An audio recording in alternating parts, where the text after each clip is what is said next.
I want to take the idea of Jesus' authority a little bit further. I'm going to read from Mark chapter 1, verse 21 to 28. It says, "They went to Capernaum, and when the Sabbath came, Jesus went into the synagogue and began to teach. The people were amazed at his teaching, because he taught them as one who had authority, not as the teachers of the law. Just then a man in their synagogue who was possessed by an evil spirit cried out, 'What do you want with us, Jesus of Nazareth? Have you come to destroy us? I know who you are, the Holy One of God.' 'Be quiet,' said Jesus sternly. 'Come out of him.' The evil spirit shook the man violently and came out of him with a shriek.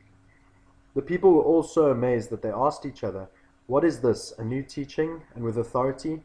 He even gives orders to evil spirits, and they obey him.' News about him spread quickly over the whole region of Galilee." And when I read that passage, like, Jesus had this authority, he could make miracles happen, he could cast out demons, and so that might be daunting for a lot of us, and that's a different thing to look at. But I think if I think of that passage in John 11:35, where Jesus says to us, "You will be known as," or he's talking to the church, "you will be known by the love you have one for another."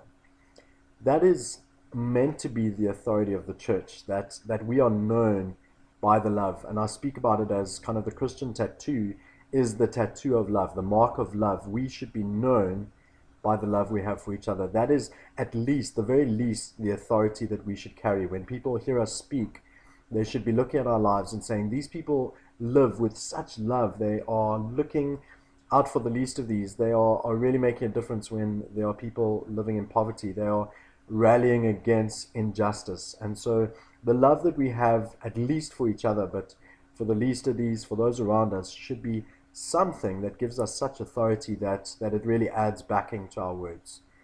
And so I think that's something we can take from this. Jesus had authority because he was doing miracles, but his words were always backed up by his life.